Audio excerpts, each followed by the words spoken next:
Panamericana. Una producción del Departamento Periodístico de Panamericana en su mejor estilo.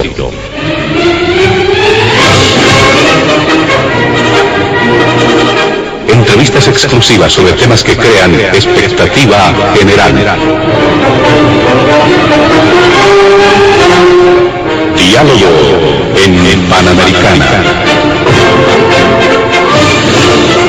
Los sábados al mediodía y cada domingo a las 8 de la mañana. Y en trasnoche a las 24. Quedan ustedes con el staff de periodistas de Radio Panamericana.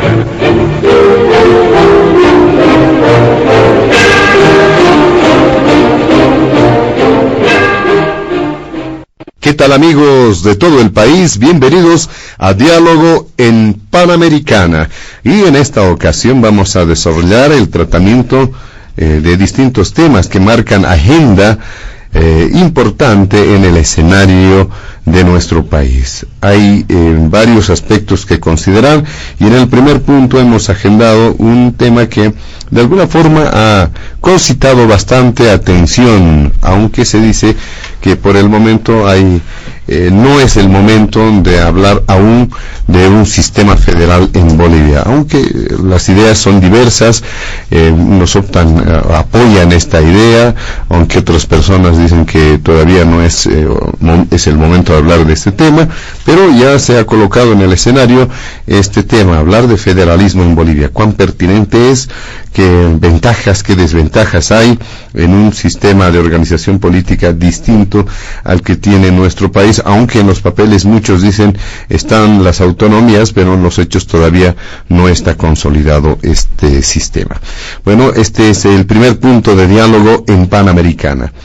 El segundo tiene que ver con un escenario político que se va presentando en nuestro país a propósito de las disputas acerca de varios temas. Se dice que hay nuevamente una rearticulación de la persecución política a raíz de los sucesos en contra o las acciones en contra, por ejemplo, del presidente del Comité Cívico Pro Santa Cruz, don Rómulo Calvo.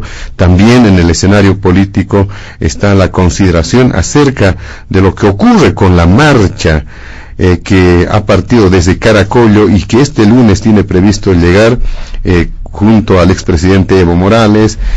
Hay varios sectores y organizaciones sociales afines al partido gobernante que están precisamente apoyando esta caminata hasta la sede de gobierno, la marcha del movimiento al socialismo, dicen, por la patria, por la democracia. Y finalmente, en el tercer punto, un tema que tiene que ver también quizá con un elemento judicial, pero en el fondo, y le vamos a dar la debida importancia, el tiempo necesario también en el programa, un tema vinculado con lo que ha ocurrido en Las Londras, y también las acciones policiales que se han desarrollado, pero que de alguna forma esconde detrás de sí varios aspectos, no solamente el uso de armas de fuego de parte de civiles. Se dice que hay grupos armados, aunque el gobierno lo niega, pero también es un tema de fondo en el tema de la tenencia y aprovechamiento de tierras en nuestro país. Estos tres puntos están en la agenda de diálogo en Panamericana. Nuestros invitados especiales de este fin de semana se encuentran en los estudios de la emisora el exministro de la Presidencia, expresidente del Senado, don René Martínez, también don Fabián Jaksic, exdiputado nacional, exdirector de autonomías de la Gobernación paceña, y finalmente el politólogo Franklin Pareja. Junto a ellos desarrollaremos la agenda de diálogo en Panamericana de este fin de semana. Iniciamos con la primera consulta. Le damos la palabra a don René Martínez para que pueda hacer referencia a este primer punto acerca de la polémica alrededor del tema del federalismo. ¿Qué consideraciones tiene? Fue un globo de ensayo, muchos dicen que se ha lanzado en el escenario mediático para iniciar a hablar de manera seria sobre este tema, o qué es lo que ha ocurrido. Muy buenas tardes. Adelante, don René Martínez. Gracias, José Luis. Muy buenas tardes al país. Saludar a Franklin, a Fabián con quienes vamos a estar desglosando este temario de diálogo en Panamericana. Y creo que empezar a hablar del primer punto, la polémica alrededor del federalismo para Bolivia, ha sorprendido inclusive a quienes han faccionado el temario de este programa. No sé si logrará generar polémica, porque en mi criterio este es un tema complejo, que no sabemos si se quiso sorprender, se quiere agendar a la fuerza. En realidad, digamos, creo que tiene múltiples miradas y lecturas, y eso nos permite valorar de inicio la poca seriedad y la irresponsabilidad con el que se ha propuesto el tema en el carácter general. ¿Y por qué decimos esto? Porque un tema de esta naturaleza no es un trabajo de consultoría, ni una lectura de comparativos, que porque tenemos vecinos de estados federales nos vayan a invitar a tomar determinaciones de algo que, reitero, en mi modesto concepto, tiene una complejidad teórica y una trayectoria que vale la pena reconocer compleja en su procedimiento, en su viabilidad, como es la transformación de un modelo de Estado. Y lo observamos bajo los siguientes elementos. Esta parece ser más una propuesta improvisada, una propuesta personal, impertinente, que de inicio podemos inclusive señalar por las reacciones que se ha dado, es que desnuda de que ni el círculo íntimo de Camacho está en pleno conocimiento de lo que se quiere hacer en torno a esta propuesta. Eso supone que no se conoce en el nivel local, estoy hablando del nivel local, ni siquiera en el entorno íntimo, menos en su nivel departamental, y peor, considero de que esta propuesta tenga eco en el nivel nacional. Vale decir que sus alcances se queden los criterios de quien ha propuesto, de este federalismo de habilidad criolla para querer agendar, que empieza y termina en Camacho. Más parece ser un deseo personal aislado en el estricto entorno íntimo, seguramente de quienes han estado presentes al momento de su lanzamiento. De ahí para adelante debemos preguntarnos por qué se propone, en qué contexto, quiénes están detrás de aquello, qué intereses se busca con esto. Y creo que eso nos permite entender la posición ideológica de esta propuesta, y todos saben que Camacho es de derecha, es el proponente que pertenece a grupos radicales ultraconservadores, de una oligarquía elitista, discriminadora, racista, que en su accionar político tienen una visión separatista.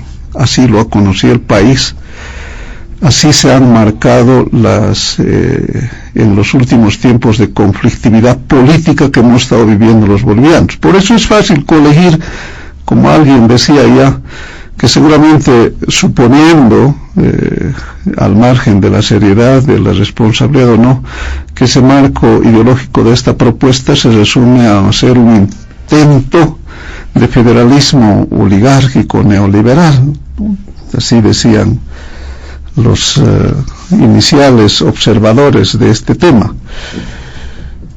Pero ¿por qué desesperadamente se incorpora este tema?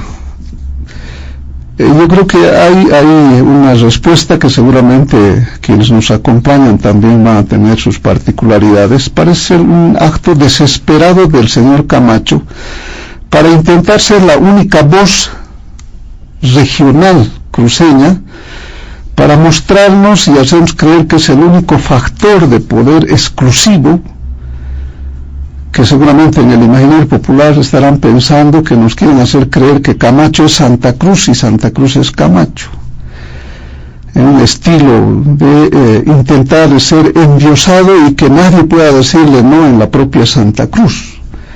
Habrá que esperar qué dicen otros referentes de la derecha cruceña. Esbonco, estará Costas por ahí, todos los candidatos que han sido o que fueron a la gobernación, el ex parlamentario Dorado, dirán algo. Por eso creo que esta propuesta es inoportuna y creo que solo se ha hecho pensando en él, nada en las bases, nada en ese universo de productivo cruceño, de cruceñas y cruceños y no cruceños, menos de la totalidad del empresariado cruceño, que ha estado también haciendo miradas críticas profundas. Hay algún acompañamiento, sí, que más parece ser presencia de amigos, en la que hemos visto a referentes de algunas logias, de las conocidas cooperativas de servicios que se tienen en Santa Cruz, y creo que esto simplemente marca un afán de retomar una bandera de esa visión separatista que por cualquier lado intenta tener el control y la propiedad absoluta de los recursos naturales del departamento de Santa Cruz. En concreto, creo que su desafío mayor es intentar arrancarle al Estado su capacidad de control y de decisión sobre los recursos naturales de Santa Cruz.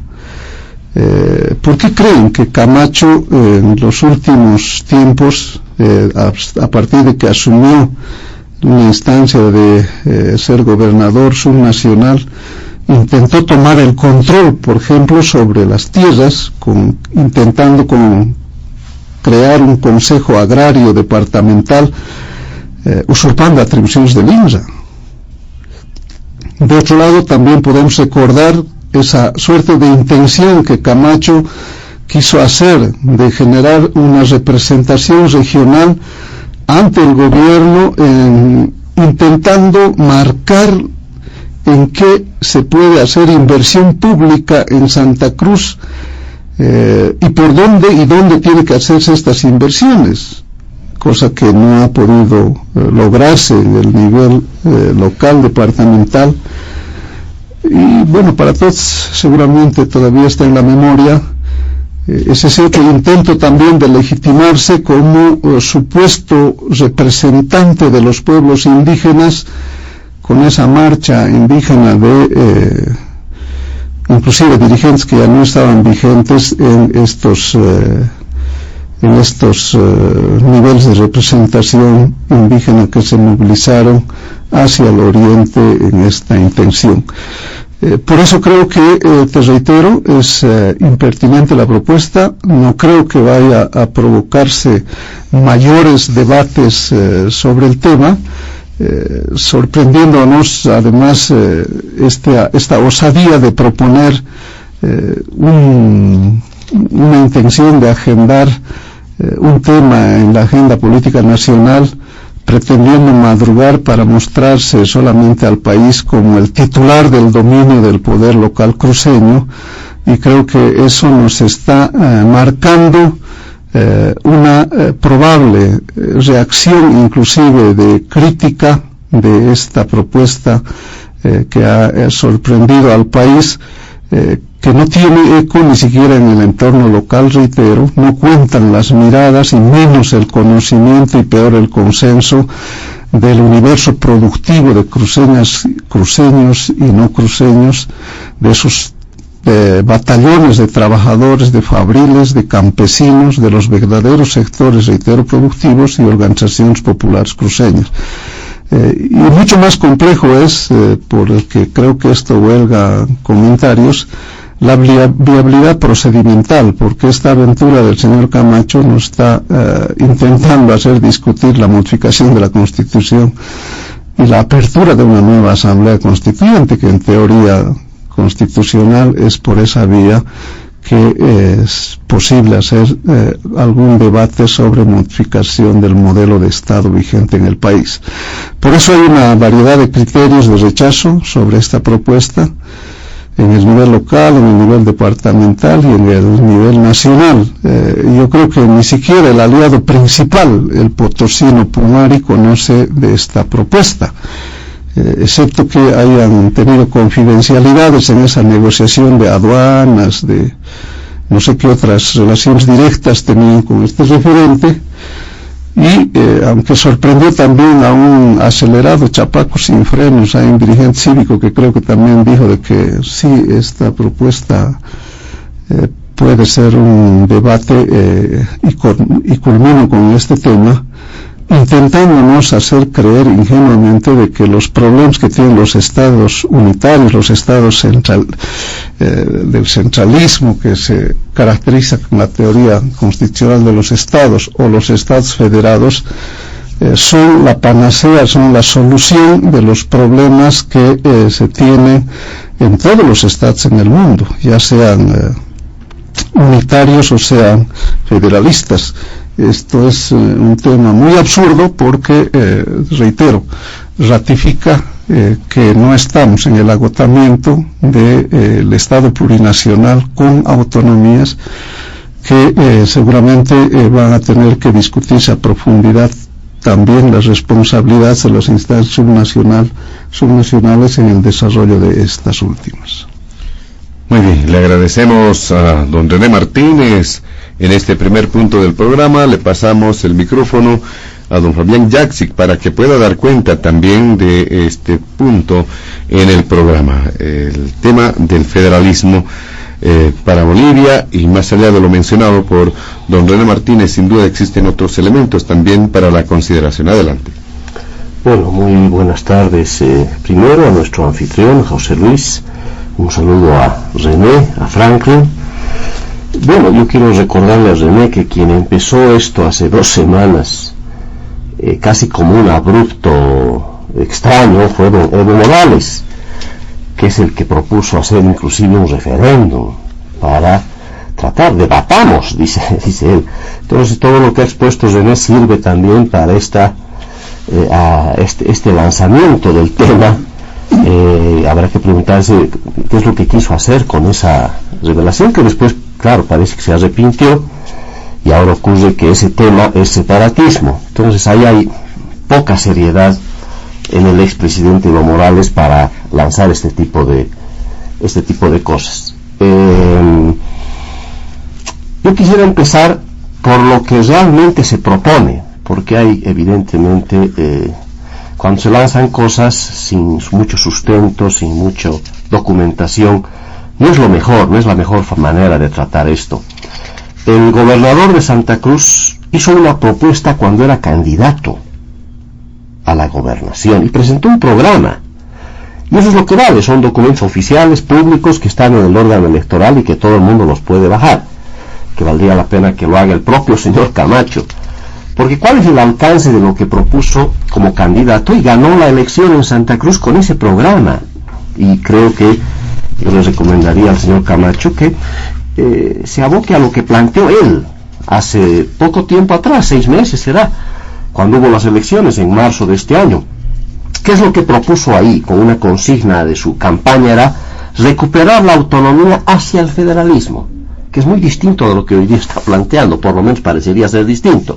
¿Qué es lo que dijo en el programa? Y esto es bueno rescatarlo.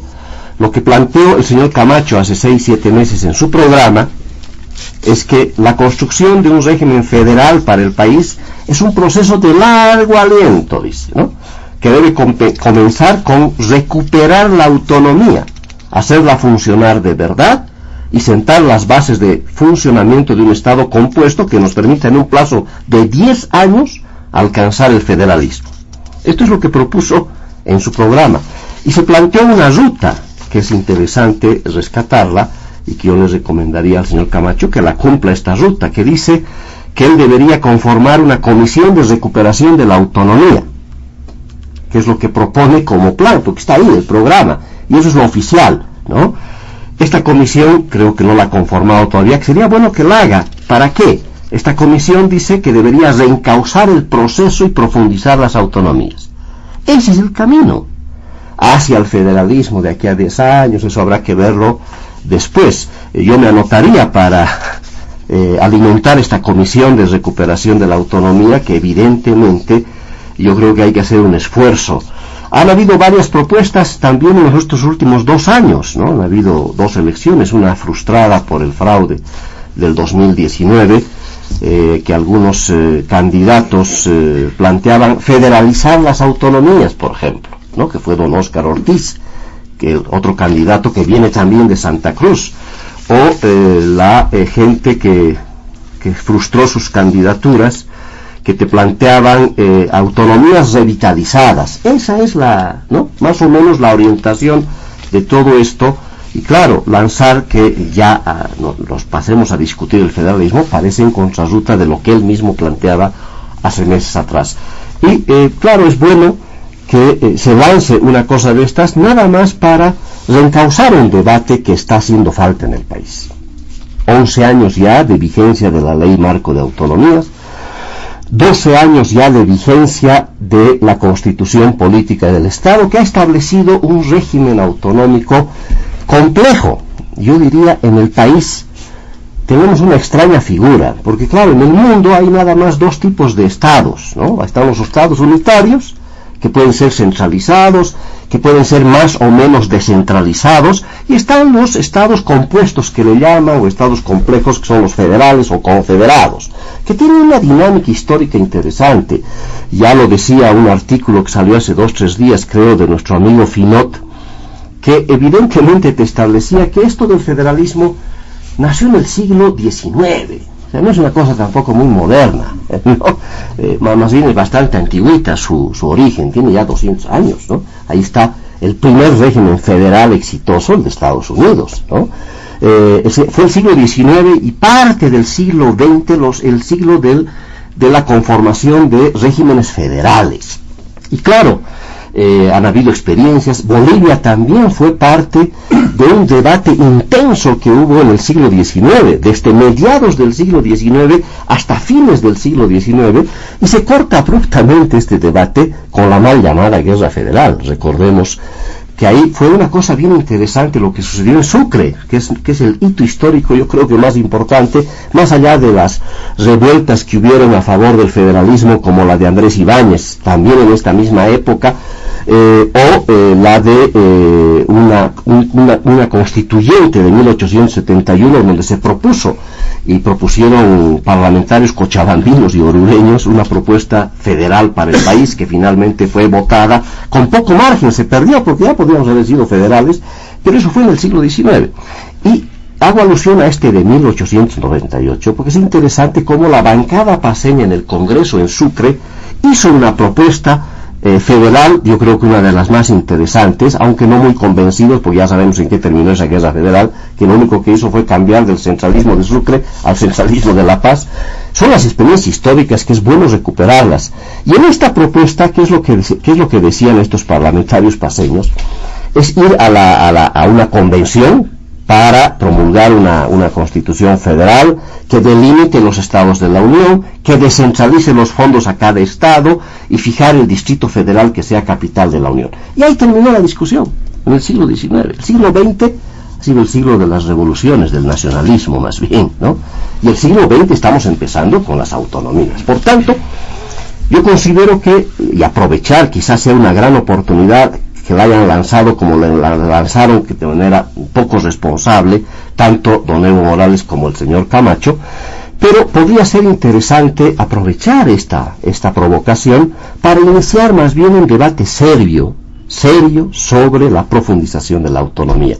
Sin apasionamientos político-ideológicos, tenemos que partir de lo que nos ha dejado 11 años ya de implementación de las autonomías. Tenemos que evaluar e identificar estas trabas jurídicas, constitucionales, fiscales, administrativas, que están impidiendo la construcción efectiva de un Estado con autonomías, hoy lamentablemente mal tuteladas por el nivel central del Estado. Hay un tutelaje que hay que desmontarlo, un tutelaje del Ministerio de Planificación, que lo hemos visto ahora con la discusión de la 1407, la famosa ley que aprueba el Plan de Desarrollo Económico y Social. Ahí se desnuda este tutelaje desde el Ministerio de Planificación, donde te plantea en esta ley de que los alcaldes de Morochata o el alcalde de Achacachi o el de La Paz están obligados a ejecutar el Plan Nacional de Desarrollo.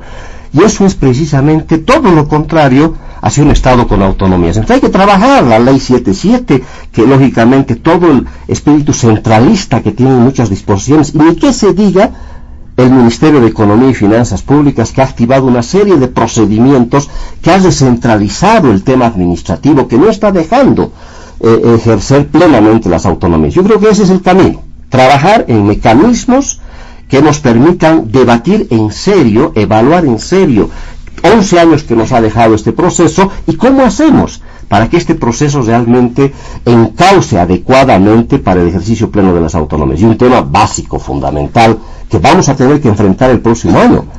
Se nos viene el censo de población y vivienda. Eso debe dar pie a que desde hoy preparemos un escenario de debate del pacto fiscal.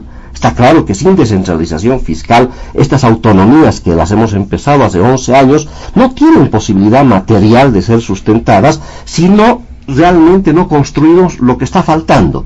Es el régimen, el nuevo régimen económico financiero que haga posible materializar esa base económica que requieren las autonomías para hacerlas realidad. Y esto es una discusión pendiente. El pacto fiscal ha quedado a la deriva, justamente por la actitud que tuvo en ese momento, hace 3 años atrás.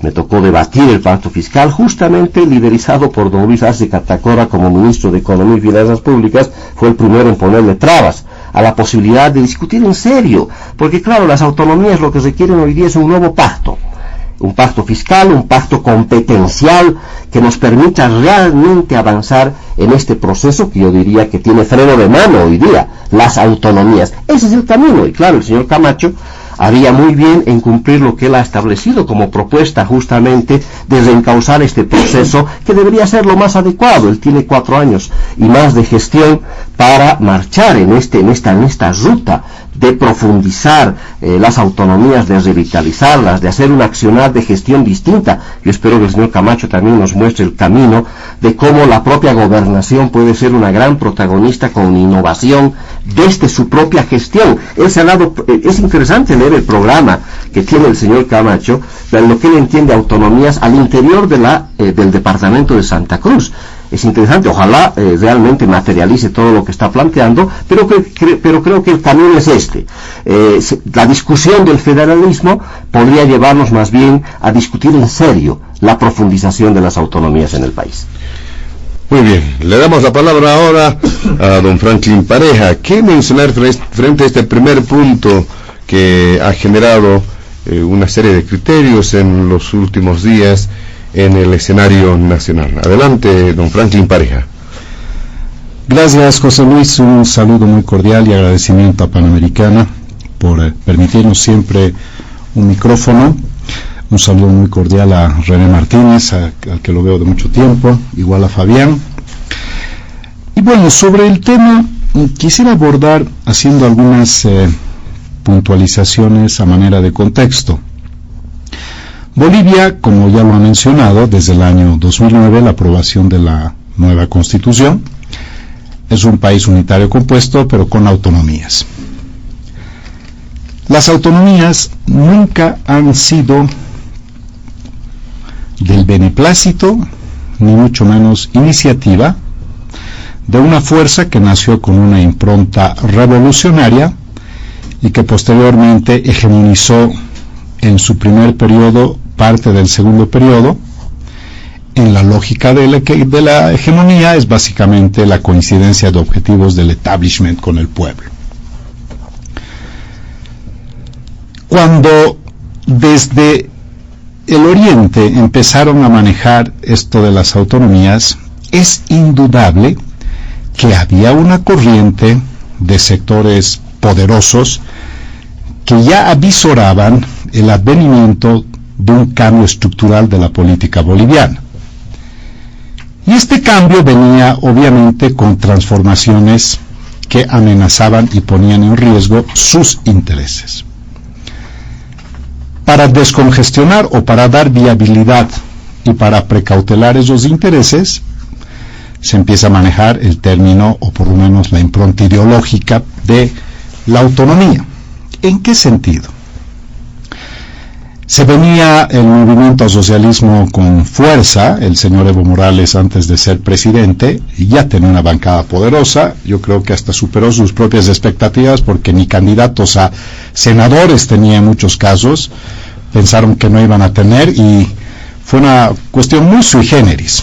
Pero en prospectiva se veía que era inevitable una transformación estructural del péndulo ideológico y de la composición misma de la correlación de fuerzas en el país. Por eso surgen las autonomías como una necesidad de proteger y blindar intereses en un periodo. ¿Pero se ha quedado ahí? No.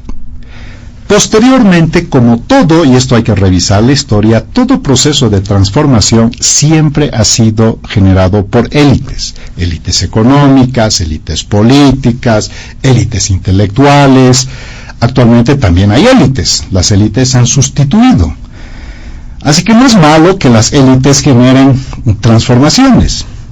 Hubo una visión autonomista en su momento, pero esta dejó de ser paternidad y dejó de ser únicamente la protección de intereses corporativos de un grupo, de un sector, y se empezó a arraigar en el pensamiento y sentimiento no solamente de Santa Cruz, sino de otras regiones más. Con lo cual, hoy por hoy no se puede decir que las autonomías son únicamente la protección de intereses que buscan los separatistas cruceños, que eso también enseguida vamos a mencionar más o menos de qué se trata. No nació como una cuestión, repito, de beneplácito, y tampoco como iniciativa de la nueva visión de la estatalidad, y más bien ellos veían en el proceso autonómico, y ven en el proceso autonómico, un riesgo, porque como tienen una lógica hegemónica en un principio y dominante en la actualidad, las autonomías representan una contrahegemonía y una ruptura de la dominación. ¿Por qué? Porque las autonomías se expresan en dos cosas con mucha claridad: la desconcentración del poder, que no es simplemente transferir competencias, sino cuántas competencias puedes asumir. No le puedes pasar a un gobierno departamental o a un gobierno local sus competencias, que están bien establecidas en la ley marco, y decirle, mira todo lo que tienes y puedes hacer. No, es lo que está escrito, no es lo que puede hacer. Precisamente hasta el día de hoy no han podido hacer gran parte de lo que está constitucionalizado y de lo que está dentro de la ley marco de autonomías. Entonces no tienen poder. Primer punto. La autonomía se expresa en la desconcentración del poder, no se ha desconcentrado el poder. ¿Cuál es el segundo punto? Una genuina y verdadera descentralización fiscal. O sea, poder y platita. ¿Se ha logrado eso en más de una década? La respuesta es no. No se ha logrado eso. ¿Cuánto ha avanzado realmente en términos fácticos el proceso autonómico en Bolivia? Muy poco. Haciendo a grosso modo, cruzando datos, habremos llegado a un 20% de avance del proceso autonómico, y hay que considerar que el proceso autonómico boliviano no es simétrico, a pesar de que la ley pareciera introducir otro aspecto que es absolutamente poco practicable en términos operativos, porque en muchos países donde se ha llevado adelante procesos autonómicos se ha considerado la capacidad instalada, la expertise, la densidad demográfica, la expansión territorial, geográfica, la cantidad y las potencialidades de recursos naturales, muchos elementos que hacen que las regiones sean diferenciadas y que tengan diferente musculatura para llevar adelante un andamiaje autonómico. En Bolivia, las regiones son muy diferentes, los departamentos son muy diferentes, y no todos simultáneamente pueden empezar a hacer funcionar vigorosamente su autonomía. Pero ciertamente, un departamento como Santa Cruz, que tiene la mayor densidad poblacional, que es el que más aporta al PIB nacional, el 29%, que es el que ha recibido una inmigración explosiva durante los últimos 20 años, que es el departamento que le ha arrebatado el liderazgo económico hace mucho tiempo al departamento de La Paz, piensa que le asiste mayor cuota de poder político. Y es una absoluta miopía pensar que Santa Cruz es Calvo o pensar que Santa Cruz es el Comité Cívico Santa Cruz. Porque Santa Cruz es un crisol de bolivianidad, y esto no es una cuestión y un enunciado romántico. Los fenómenos separatistas o secesionistas en el mundo se han dado por factores de nacionalismos, por factores religiosos o por factores étnicos. ¿Cómo crees que se va a escisionar o se va a separar Santa Cruz? Y hoy por hoy Santa Cruz no es un conglomerado de cruceños nacidos solamente en Santa Cruz. Santa Cruz tiene una población diversa, es la ciudad más cosmopolita de Bolivia, es el crisol de bolivianidad porque por un factor de oportunidades ha recibido la mayor cantidad de inmigrantes de todo el país, y hoy por hoy es la locomotora económica del país. Pensar que hay afanes sediciosos o afanes separatistas, eso pues se puede aceptar del siglo pasado. Hoy por hoy es una población mucho más madura, es mucho más integrada, y además tiene conflictos internos porque ya no hay una visión compartida precisamente por ese nivel de heterogeneidad. Entonces Santa Cruz es una complejidad sociológica muy distinta a lo que se quiere asociar a que eran 4 ganaderos y 3 madereros y definen los destinos de Santa Cruz. Eso es falso. Santa Cruz hoy por hoy es mucho más cosmopolita y mucho más ciudad, lamentablemente, departamento y ciudad, lamentablemente, que La Paz, que ha perdido el liderazgo, que ha expulsado población, que ha caído en su PIB per cápita y que sigue expulsando ciudadanos por el hecho de que aquí cada vez se están restringiendo más las oportunidades. Pues bien, entonces en ese contexto surge esta idea del federalismo. Para empezar, si no ha funcionado el régimen autonómico constitucionalizado que está muy definido de acuerdo a las competencias en la ley marco, se piensa, en mi criterio, equivocadamente, que el régimen federal es la solución o la respuesta, en realidad, a algo que existe, que es un régimen autonómico, y que antes de llevar adelante una discusión sobre el federalismo, lo que sucede es que hay que hacer funcionar el régimen autonómico actual. Pero, ¿qué es lo que pasa en esencia? No se quiere soltar poder y recursos. Y el gobierno nacional concentra el 82% de los recursos económicos, y 339 gobiernos municipales, 9 gobernaciones y 14 universidades se tienen que quedar con el resto. Entonces no hay descentralización fiscal, no hay poder en las regiones, por un lado. Por el otro lado, no hay vocación autonómica en muchas regiones. Ojo, no solamente hay que pensar que el gobierno, no. Si tú vas a los departamentos, vas a sus asambleas, analizas su plataforma y calidad legislativa, realmente es una pobreza, pero total. Esas asambleas legislativas departamentales, y la que tenemos acá es un desastre, me refiero a la nacional, la que tenemos en los niveles departamentales son otros 9 desastres, lamentablemente. Declaraciones son leyes declarativas y no leyes contributivas al desarrollo para poner a funcionar la maquinaria de la autonomía. Y lamentablemente muchas de estas asambleas tienen consigna política y no están vinculadas con correa de transmisión a su población, sino directamente al partido. Entonces están hipercentralizadas. La gran paradoja es que desde que tenemos autonomías, el país se ha hipercentralizado y es más hiperpresidencialista. ¿Hay opciones? ¿Es necesario? ¿Es pertinente discutir el federalismo? Yo creo que se puede discutir absolutamente todo. Pero en términos reales, hay cosas que, entiendo yo, y en eso coincido con Fabián, puede que esta discusión del federalismo arranque, jale y saque del baúl lo que tenemos, que es el régimen autonómico vigente y que no lo estamos haciendo funcionar. Desde que ha nacido el régimen autonómico ha sido tutelado, y fíjate cómo es esto, se ha creado un ministerio de autonomías. O sea, un ministro ha tutelado a 9 gobernadores y a 339 alcaldes. El Servicio Estatal de Autonomías indudablemente tenía una composición un tanto más horizontal, y quizás ese debería haber sido el espacio que se potencie para poner a funcionar el andamiaje autonómico. Pero ¿de qué han sido tuteladas? Obviamente, pues que han sido tuteladas. ¿Y cómo se tutela y cómo se sofoca las autonomías? A través de las transferencias. Si tú no le transfieres sus recursos a los gobiernos municipales y a los gobiernos departamentales, obviamente van a tener mucha dificultad en su andamiaje. Pero, ¿quiénes sufren más? Las gobernaciones. Porque además las gobernaciones tienen poca capacidad recaudatoria. Y en la ley de clasificación de impuestos vemos que la capacidad que tienen de poder nutrirse o alimentarse de recursos económicos, el nivel meso, el nivel departamental, es tan pobre que definitivamente un gobierno municipal, el de La Paz, es muchísimo más poderoso que la gobernación de La Paz. El gobierno municipal de Santa Cruz es mucho más fuerte que la gobernación de Santa Cruz.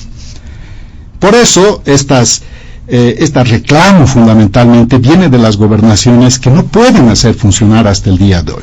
Voy cerrando con esto rápidamente. En un sistema federal, y esto es lo que quiero poner en comparación para que se entienda cuál es la diferencia entre el régimen de descentralización clásico, por decir algo, como el nuestro, y un sistema federal. En el sistema actual, supuestamente hay que descentralizar. ¿Por qué? Porque está centralizado. Si no estuviera centralizado no habría nada que descentralizar. Entonces la lógica es que al centralismo, hay que redistribuir poder hacia abajo y hay que redistribuir recursos. Esa es la lógica de la redistribución y de la desconcentración, que ya ha venido en alguna forma con la ley 1551, con la ley de descentralización. Ojo, que en Bolivia no hemos entrado en un proceso de descentralización actual. Esto ya viene desde precisamente las leyes de Sánchez de Lozada. Y la ley 1551 ha sido uno de los vectores fundamentales para transferir poder al sujeto activo, particularmente del mundo rural, y que después ha llevado adelante la construcción de un sujeto político hasta llegar con Evo Morales al poder. Entonces este es un país que no se ha descentralizado ahora, ni mucho menos con la ley marco de autonomía, sino que en el nivel local ya viene con descentralización. En el sistema federal, ¿cómo es? ¿Cómo funciona a diferencia del sistema clásico? Aquí las regiones, los departamentos, los estados, las provincias, según la nomenclatura de cada país, entre todos se asocian y entre todos ceden un poquito de su soberanía y hacen una vaquita de recursos y crean el gobierno compartido, que se llama el gobierno nacional. ¿Dónde está el poder en un sistema federal? En las regiones, en los estados, en los departamentos o en las provincias. En un sistema de descentralización clásica como el tenemos actualmente, ¿dónde está el poder? Sigue en el gobierno nacional. Entonces, el poder es lo que se invierte en un sistema federal, no es una cuestión de decir, este es un tema que no hay que discutir, no, es un tema, todo hay que discutir, todo, porque además hay que discutir estas cosas porque no está funcionando más de 10 años el régimen de autonomías, y entonces están planteando el federalismo en la lógica de que baje el poder al nivel local o al nivel meso, y desde ahí es donde se construya el gobierno compartido, y no que tengamos actualmente el gobierno hipercentralista que le ha puesto un muro de contención, no deja salir dinero y tampoco desconcentra el poder. Muy bien. Vamos a realizar una segunda ronda en este primer punto.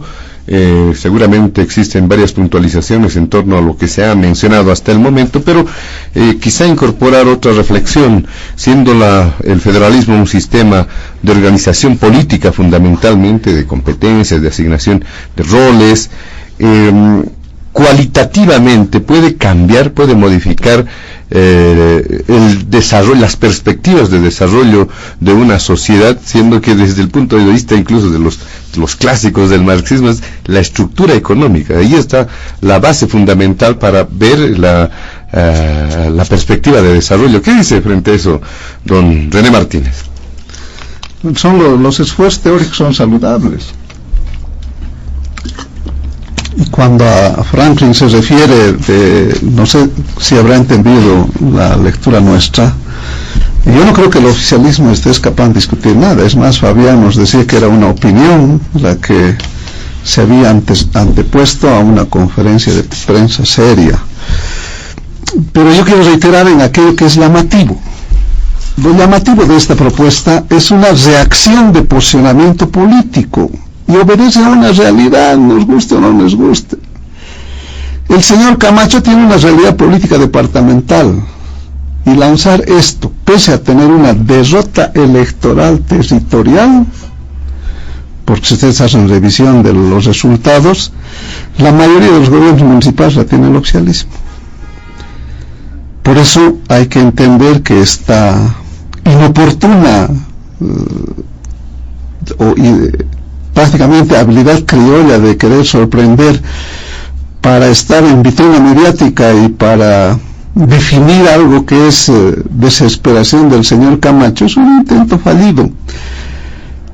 Y eso lo único que nos está mostrando, y en esto seguramente coincidiremos en la mesa, es que se ratifica la crisis de representación política, porque no hay ni siquiera amplificación de esta propuesta. No sé, porque aquí ya estamos avanzando, imaginándonos en lo serio, hasta la mesa se está contagiando en lo serio. Y quiero referirme de manera muy concreta, más allá del referente exitoso que nos ha dicho Fabián, con una cierta valoración supranacional, en nuestra realidad boliviana, y acá está un connotado cientista político, históricamente este tema se ha discutido en el país a profundidad en la época de la Revolución del 52. Y es un absurdo, pues, que esas valoraciones de décadas hoy se quiera agendar con una conferencia de prensa. Háganme el favor, hablemos en serio.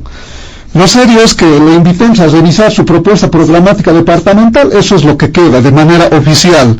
Esto otro parece ser un conejo sacado de un mago. Hay el señor mago Camacho, que con una propuesta ahora nos va a resolver todos los temas históricamente conflictuados en nuestro país a lo largo de décadas, desde la estructuración del viejo Estado republicano. ¿Y por qué estoy señalando esto? Franklin, por favor, entenderemos pues. Se está intentando saltar un proceso de acumulación compleja que ha tenido que agotar el país en su intelectualidad para entender las fallas estructurales del viejo Estado republicano, marginador de sus mayorías, discriminador, racista, excluyente, etcétera, etcétera, etcétera. Que hoy por hoy lo superamos con otro procedimiento, una ruta compleja que ha costado vidas humanas, que ha costado movilizaciones, que ha costado acciones históricas en el país, haber aperturado un proceso de cambio, que lo vamos a desglosar seguramente en el segundo punto, nos está mostrando este esfuerzo de la bolivianidad,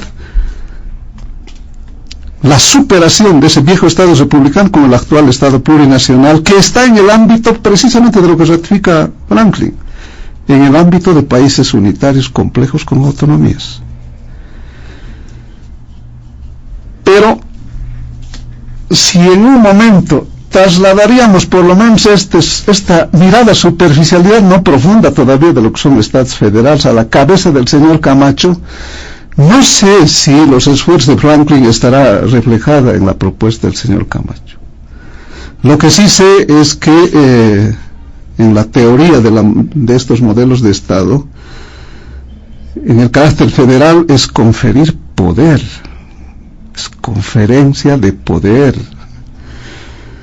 Pero si hay una sola mirada de estas élites de poder que en el fondo están buscando para sí y para sus amigos el control de los recursos naturales, la propiedad de los mismos, la apertura de mercados, los cupos de importación, las obligaciones tributarias que han sido soslayadas y varias veces discutidas en los niveles departamentales, y solo les interesa tener control de su base productiva, esto es una distorsión pues abismal de estos esfuerzos serios de intentar mostrar la complejidad que implica una propuesta federal. Reitero, más allá de lucubraciones, creo que tenemos una realidad y siempre saludable pisar tierra. Estamos con un modelo vigente, que dicho sea de paso, históricamente tiene la aprobación de un pacto social con la voluntad mayoritaria de todos los bolivianos que se expresa en la actual constitución política del Estado. No hay que discutir, se puede debatir todo, por supuesto que sí, pero ¿cuánto de utilidad será en este momento frente a una realidad de necesidad de desarrollar autonomías, que en eso creo que todos estamos conscientes? Esto marca una necesidad de tener apropiación, de ocupación de agenda política en estos presupuestos de desarrollar autonomías, antes que aventurarnos a una otra que es muy compleja, que ni siquiera el proponente entiende a su cabalidad, en su complejidad y en su viabilidad. No sé cuál era tu pregunta, José Luis, para dar respuesta en lo económico. Desde el punto de vista económico, siento que el federalismo es planteamiento fundamentalmente de organización política. O sea, puede modificar, puede afectar, puede generar perspectivas de desarrollo. Peor, es absoluto, no es absoluto. Peor, con esta visión, y no es invento, Franklin, nuestro, que ha habido intenciones separatistas, por amor a Dios. Revisen sus medios de comunicación, el asalto a instituciones, la teoría de la nación Camba.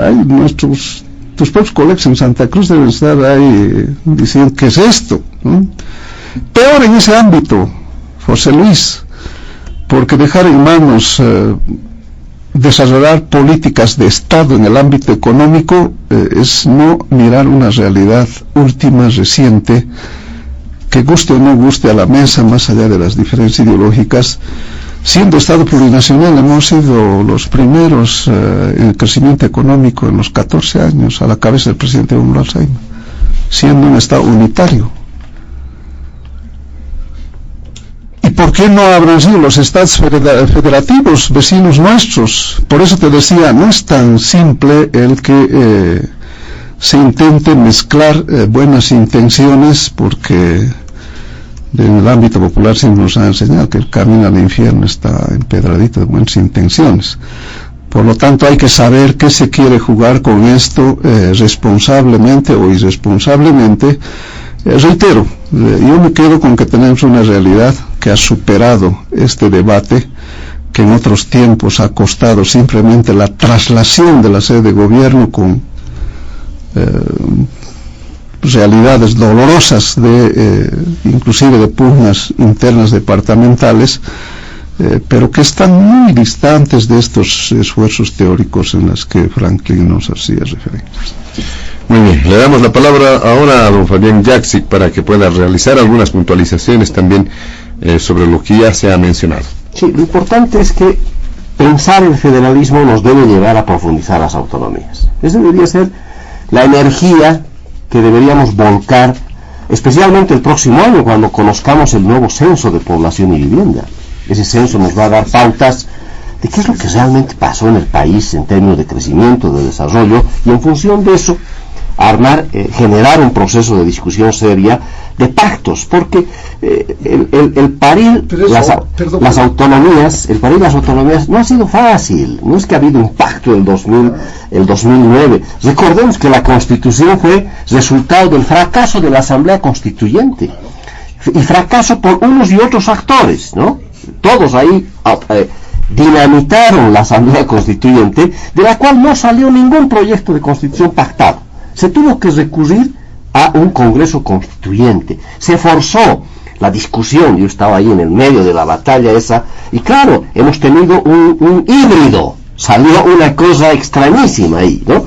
Y eso hay que volverlo a discutir, hay que afinarlo, hay que profundizarlo. ¿Y qué es lo que, para no distraernos con el tema de federalismo, que está claro la ruta que nos presenta el señor Camacho, que eso tiene que cumplirla? Ahí está su ruta de don Fernando Camacho, que yo me anoto para contribuir a esa comisión de recuperación de la autonomía, ¿no? Y le ofrezco pues mis servicios para asesorarlo, para cumplir con lo que él ha establecido, y eso está bien, y creo que eso tiene que hacerlo, porque si no le van a exigir cuentas también al señor Camacho.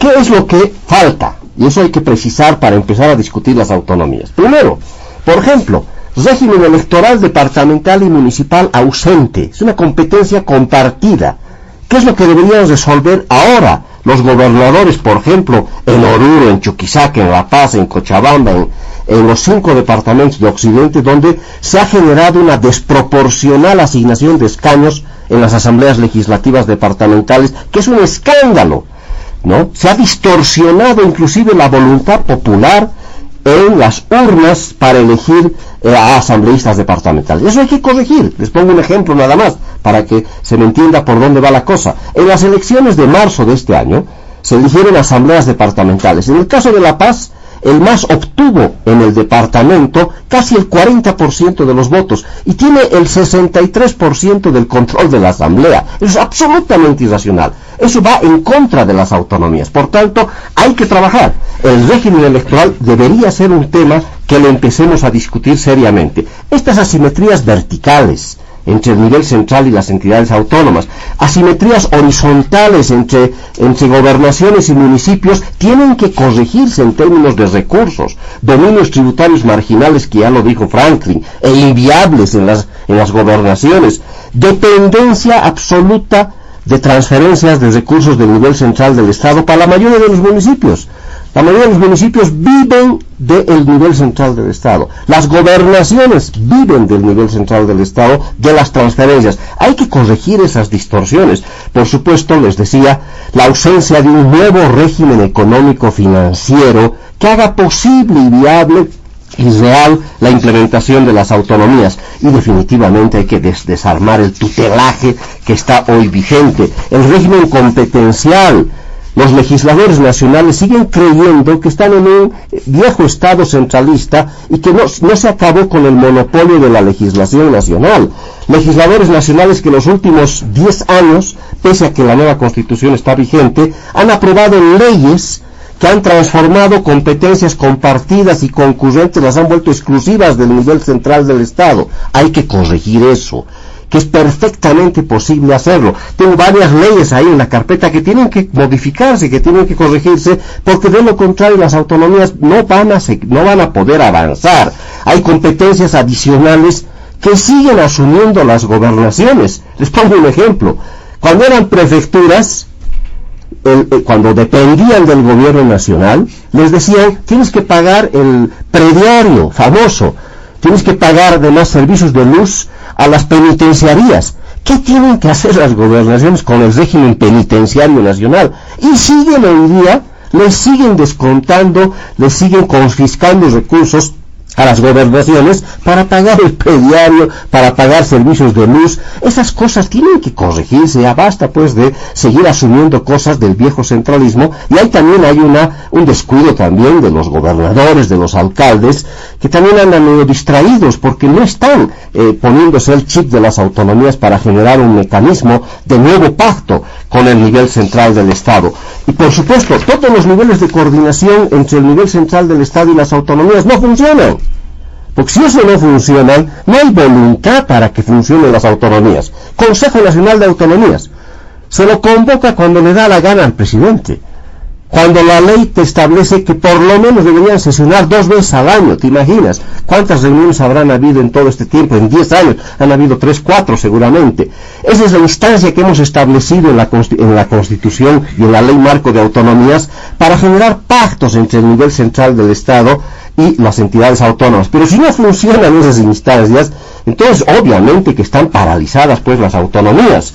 El Servicio Estatal de Autonomías, alguien lo dijo, se ha vuelto un instrumento del nivel central del Estado cuando debería ser la herramienta técnica donde debatamos justamente esto. ¿Cómo hacemos para levantar restricciones que tienen hoy las autonomías en su ejercicio? Y finalmente, algo que nunca funcionó y que está en la Ley Marco de Autonomías, que es la gran oportunidad para debatir políticas públicas, consejos de coordinación sectorial.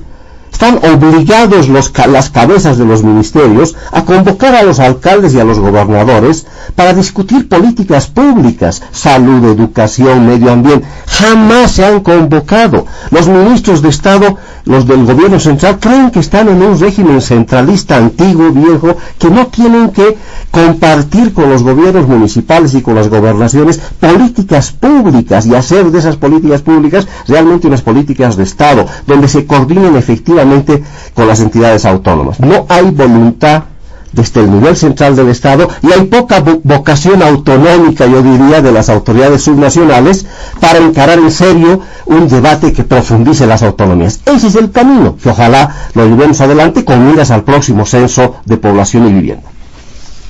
Muy bien, para cerrar este primer punto le damos la palabra ahora al politólogo Franklin Pareja. Adelante. Gracias, José Luis.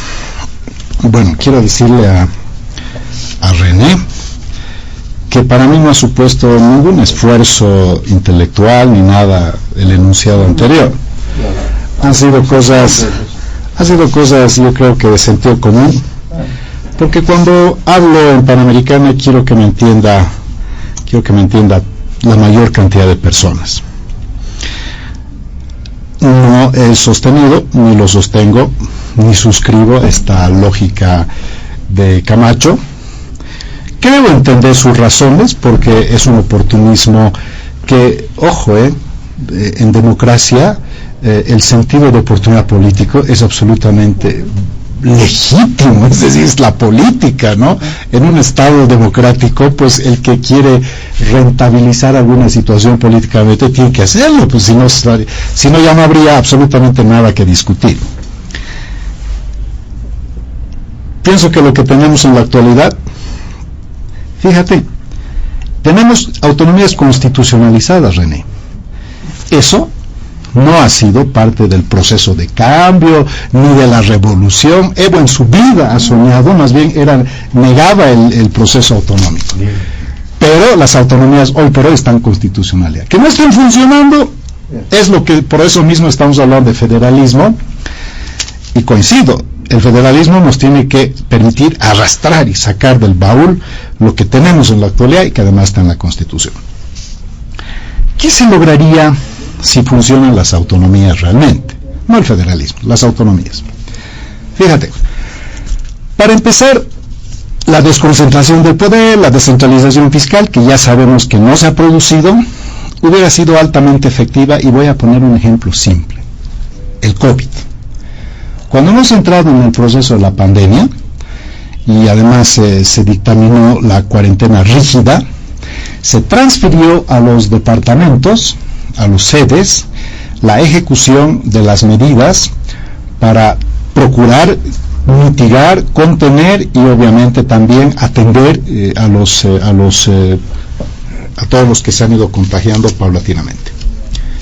Fue un total fracaso. Ahí nos damos cuenta, en ese tipo de ejemplos, cómo el centralismo no permite el desarrollo de capacidades instaladas, de expertise operativa en los niveles de todos los sectores: salud, educación, medio ambiente. No desarrollan, porque el tutelaje hace obviamente que no desarrolle. Es cuando no utilizas un músculo, se te atrofia, pues. Pero si no dejas que las regiones o los departamentos o los municipios empiecen a generar su propia dinámica autonómica, indudablemente que los vas a tener como están ahora, enanos, sin musculatura. Ahí nos hemos dado cuenta cuán importante es tener un proceso de desconcentración y un proceso autonómico vigoroso. El factor de desarrollo y el factor de liderazgo político es otro de los elementos que surge precisamente en los regímenes que se desconcentran. ¿Por qué? Porque si algo falta en este país es equilibrio de poder, un sistema vigoroso de partidos políticos. Por eso las regiones han empezado a asumir más liderazgo que los partidos políticos, y por eso hay voces actualmente que surgen desde la región y no surgen desde los partidos. La efectividad de lo que plantea Camacho es más por ser gobernador que por ser jefe de Creemos, porque como jefe de partido no suena ni truena, pero como gobernador del departamento más denso y más poderoso de Bolivia, tiene un asidero. Estamos discutiendo federalismo porque el señor se le ocurrió plantear. Bueno, estamos diciendo que, caramba, es un falso debate, que esto no deberíamos tomar en cuenta, pero lo estamos discutiendo. O sea, ha generado un impacto, querramos o no. Fíjate, el federalismo es un arreglo institucional entre actores políticos, actores sociales y agentes económicos. ¿Qué tipo de actores políticos? Actores políticos multinivel, ¿no? nacional, departamental, meso, indígena originario, como es la composición de la estructura estatal boliviana. ¿Qué actores tienen que participar? Actores multisectoriales. ¿Y qué agentes económicos tienen que participar? Público y privado. ¿Para qué? Para conversar sobre la distribución del poder. Por angas o por mangas, en el régimen autonómico clásico, en el federalismo, se trata de poder, pero no el poder desde la definición weberiana, ¿no? La capacidad de imponer una voluntad sobre otra. No estamos hablando de eso. Estamos hablando de la capacidad de poder hacer, que es lo que actualmente los regímenes o los departamentos, lamentablemente, con sus municipios incluidos, pues no lo pueden hacer. Si se lleva adelante, y esto es clave, y si no siguen poniendo frenos a lo más importante, que es la discusión del pacto fiscal, para precisamente tratar de corregir esas asimetrías que hablaba Fabián, se lograría romper con el hiperpresidencialismo. Se le quitaría al presidente del Estado plurinacional el poder omnímodo, la discrecionalidad y el autoritarismo que tiene actualmente. Por eso le tienen terror a la desconcentración del poder, por eso no les gusta autonomía, no les gusta peor federalismo, porque el día que empieza a funcionar con vigor las autonomías departamentales, se va a acabar ese presidente con poderes ilimitados, se va a acabar ese presidente absolutamente discrecional, abusivo, que podría venir en figuras diversas, de izquierdas, de derechas, de lo que quieras, se va a acabar ese departamento que centraliza todo con el pernicioso efecto que genera en todos los departamentos del país. ¿Por qué? Porque te condicionan. Mira, a los gobiernos municipales, ¿qué les hacen? Les transfieren los recursos. ¿Cuándo?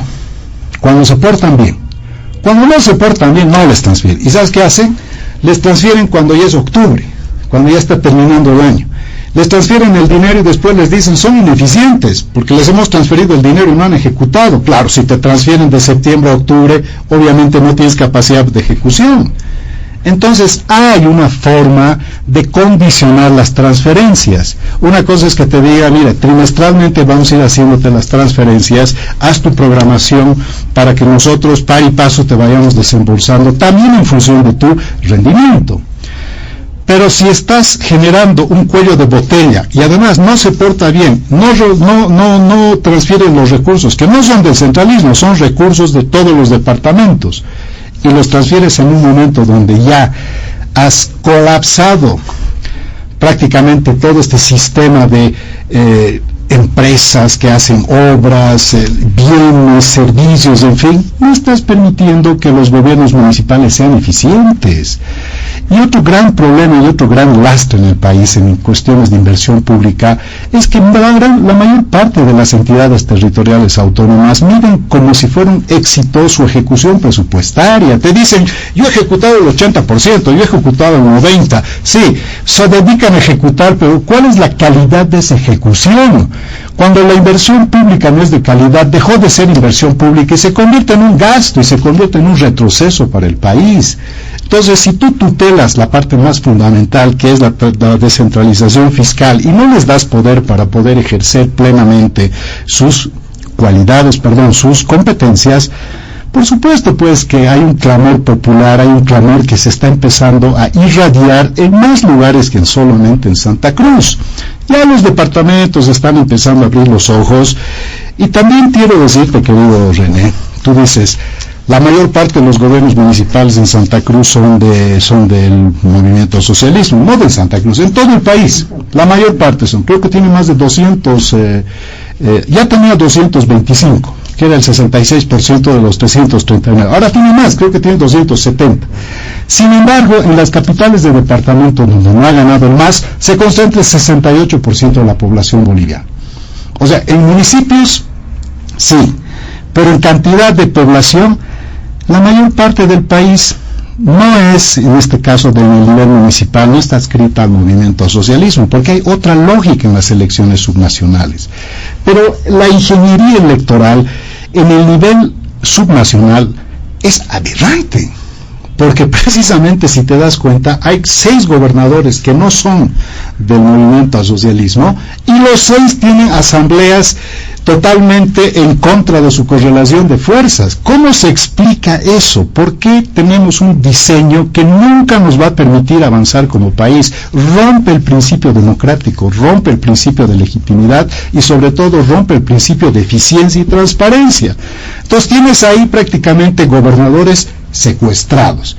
En el nivel de las alcaldías no es tanto ni tan fuerte la desviación, pero ha empezado a surgir una especie de evaluación de cómo están funcionando las autonomías en el país, y creo que esto tiene que empezar a ser un debate mucho más serio, particularmente en vísperas de lo que habíamos mencionado, ¿no?, que es el censo del año 2022. Muy bien, ingresamos de lleno ahora al segundo punto de diálogo en Panamericana, y este tiene que ver con un tema bastante importante, por ejemplo, que ha sido dado a conocer recientemente en el escenario político. En realidad, en el escenario político hay 2 temas que se han destacado durante la semana precedente. Uno que tiene que ver con la marcha que se desarrolla desde Caracollo hasta la sede de gobierno. Este lunes tendría que llegar a La Paz esta marcha encabezada por el expresidente de nuestro país, don Evo Morales, organizaciones sociales, sectores sociales, el movimiento al socialismo, es decir, hay también bastante expectativa sobre este tema, pero también en el escenario político se han generado nuevamente expresiones de condena, de temor, porque se está reactivando, dicen, nuevamente la persecución política para sancionar a quienes se movilizaron en contra de la ley 1386, y uno de esos personajes es precisamente el presidente del Comité Cívico Pro Santa Cruz, don Rómulo Calvo. ¿Qué dice usted, don René Martínez, frente a este segundo punto del programa? Abordar este tema, José Luis, corresponde a una apropiada lectura política, porque estamos hablando de la marcha movilizada, que tiene una jornada que va a marcar adhesión a esas marchas históricas que otrora habíamos conocido en el país. Y creo que debiéramos partir de una pregunta básica: ¿cuál es el significado de la marcha que debemos hacer hoy los bolivianos? Y esta pregunta solamente puede responderse estando conscientes de que hay varios temas de una agenda producto de 2 hitos políticos que va a ser saludable seguramente discutir acá en mesa, para apropiar la lectura de esta movilización del bloque popular nacional que viene hacia la ciudad de La Paz. Y decimos que tiene que ver con 2 hechos, porque considero que el tema golpe de Estado, que es la irrupción del orden constitucional que muchos académicos les ha costado reconocer, y muchos no lo han reconocido durante esos 11 meses, por eso que no me canso de interpelar a la intelectualidad que seguramente tiene otras miradas, es uno de los elementos fundamentales. Y el otro elemento de a continuación es la democracia recuperada por el movimiento popular boliviano, que nos ha permitido en corto plazo el reencauce y el resultado de ese reencauce, un gobierno que hoy por hoy está expresada en nuestro binomio nacional con Luis Arce Catacora y David Choquehuanca. Digo esto porque la pugna del poder político no ha sido resuelto con un resultado de victoria electoral. Estoy hablando de esa victoria de las elecciones nacionales, que te decía ha dejado una agenda todavía pendiente, del cual hay que reconocer su sujeto principal es ese bloque popular nacional que hoy por hoy está expresando lo nacional popular, términos de teoría política, que está expresado en la marcha que viene hacia la ciudad de La Paz. Vale decir que la marcha no es otra cosa que el reconocimiento de lo nacional popular movilizado, que significa el reencuentro con las raíces del proceso, con la necesidad de su unidad, con la defensa de la democracia que está amenazada, con esas raíces culturales populares que tienen que ver mucho con esa agenda de reivindicaciones de las mayorías nacionales de los pobres en el país. Obvio es que de por medio está la presencia de liderazgos que seguramente serán observadas aquí con mucha afinidad. ¿Será porque requieren consolidar liderazgos? Sería una ingenuidad, porque yo no creo que quienes han iniciado la marcha, nuestro binomio nacional que ha tenido una legitimidad del 55.10%, los consolida como liderazgos hoy en el gobierno, y mucho más con la presencia del presidente del Movimiento al Socialismo, nuestro compañero Evo Morales Ayma, expresidente constitucional del país. Yo no creo que vayan a requerir, como esa acción improvisada del señor Camacho con una propuesta que intenta consolidar su liderazgo regional local, sea lo mismo en esta marcha nacional, porque acá tiene que haber una lectura de ver a ese sujeto principal que siempre ha hecho resistencia en dictaduras, que ha hecho resistencia en democracia al modelo neoliberal, y que hoy por hoy tiene una suerte de articulación, de acumulación movilizada en esta marcha, y vale la pena apropiar en términos de la ciencia política para entender el sentido de esta marcha, que en sus efectos de fondo se está buscando un posicionamiento político que no solamente es de militantes que respaldan al gobierno en esa consigna de señalar paso a paso que Lucho no está solo, que estamos para defender la democracia, y que están también presentes las demandas populares que, te reitero, son antagónicos a esas élites de poder oligárquicos minoritarios que seguramente van a tener una lectura diferente. En definitiva, esta marcha, te decía, va a tener sus connotaciones históricas, porque no nos olvidemos que la marcha por la vida partió también en una similar forma, en otras condiciones, en otrora, que fue además la mayor resistencia movilizada contra el modelo neoliberal. La otra marcha que podemos poner en mesa solamente como recordatorio es la marcha por la aprobación de la Constitución, que en términos políticos fue hacer respetar lo que decía Franklin, ese pacto social de los bolivianos que tiene que ver con una acumulación más allá del instrumento político. Y por eso creo que no es fácil entender desde la lectura de la oposición política los efectos de esos hechos políticos que en definitiva marcaron la ruta de apertura del proceso de cambio que hemos vivido en el país y que estamos todavía en la vigencia del mismo. Por eso consideramos que es un espacio de verdadera convocatoria que invita a la reflexión, a la toma de conciencia de lo nacional popular en esta conflictividad que se tiene con la oposición, y que seguramente va a llamar la atención también la presencia y la adhesión, la solidaridad de algún embajador argentino, y quiero anticiparme porque seguramente eso va a querer mostrarse también otra banderita de observaciones. Y en esto tenemos que tener una lectura apropiada, que esta representación es una señal de solidaridad y compromiso del Estado argentino con la democracia, porque hay pues esta valoración en la misma Argentina, porque en algún momento fue también víctima de dictaduras, y creo que eso marca una abismal diferencia del otro embajador del mismo Estado de la República de Argentina, con el envío de armas, material bélico que ha sido investigado no solamente en nuestro país sino en la propia Argentina, y creo que hay una suerte coherencia de compromiso de la participación del embajador argentino con una visión latinoamericana y por supuesto con esa lectura de afinidades, de hermanamiento de los sectores populares de nuestros pueblos, decía él, del pueblo argentino y el pueblo boliviano.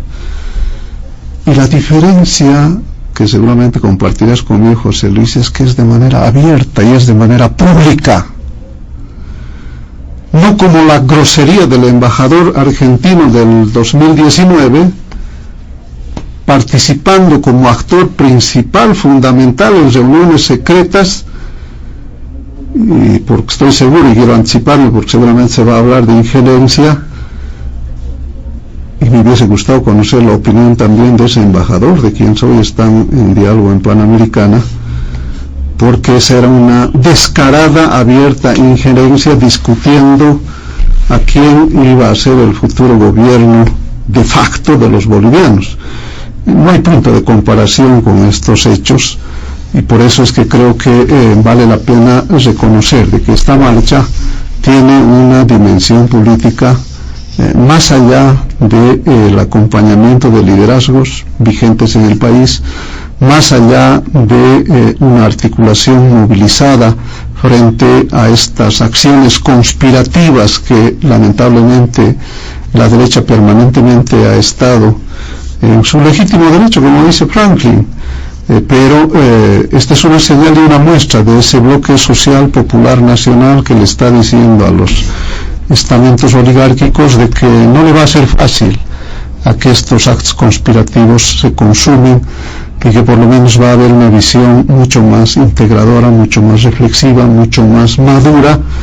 Y creo que estos hechos que nos está agendando la derecha criolla en el país, con ayuda de la derecha internacional, de la derecha externa, nos hace madurar más políticamente, nos hace reflexionar más la necesidad de tener revisiones, evaluaciones de comportamientos políticos desde el oficialismo. Muy bien, vamos a apelar ahora a don Fabián Jaksic para que pueda dar cuenta de estos dos hechos en el escenario político, la marcha del MAS y también esas denuncias de persecución judicial. Adelante, don Fabián Jaksic. Sí, a ver, el esfuerzo que hace René para darle algún sentido a esta marcha es un gran esfuerzo intelectual que hace René para darle algún sentido a esta disparatada idea del caudillo. Esto no va a tener ninguna repercusión histórica, es bien parecido al federalismo, no sirve para nada. Nada más sirve para que don Evo Morales se dé el gusto de mostrar su musculito no sé a quién. Y yo creo que es un tema interno. Quiere mostrarle el músculo tal vez a don Luis Arce o a don David Choquehuanca para decirles, oye, yo voy a sacar a los empleados públicos por 7 días y les voy a mostrar quién moviliza qué. Eso es lo único que va a pasar. Aquí no hay ningún sentido histórico que le dé vuelta, igual que el federalismo, ¿no? Quererle buscarle razones históricas a un caprichito del caudillo que lo está arrastrando. Parece que no hay cojones en la gente del MAS y del gobierno para decirle a don Evo Morales, ¿sabe qué, Evito? Dedíquese nomás a sus negocios y cásese por ahí, lo que le falta es casarse, ¿no? Tal vez le puede hacer mucho bien en términos de personalidad. Porque se está lanzando una marcha para distraer a todos los ministerios. Increíble, ha vaciado todos los ministerios. Eso sigue una gran capacidad para utilizar el aparato público para esto. Y además es realmente, yo diría que raya en el cinismo, porque además le puso el nombre de la marcha por la patria y por la democracia.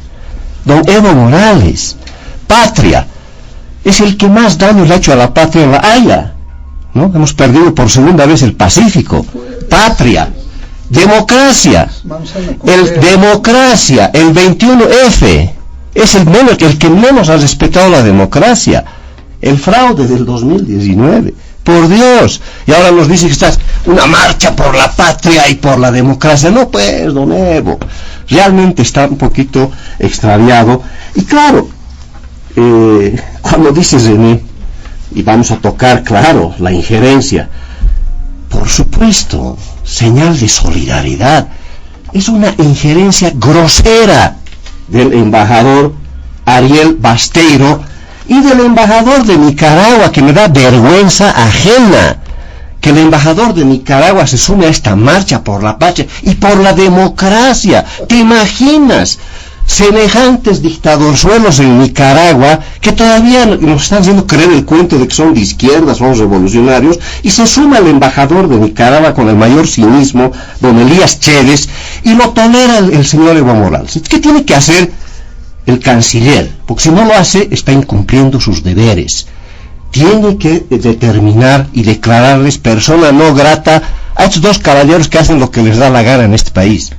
Por mínimo respeto a los bolivianos, mínima dignidad, por Dios, no es solidaridad, es una absoluta y grosera injerencia en asuntos internos de dos embajadores que se suman a una marcha partidaria.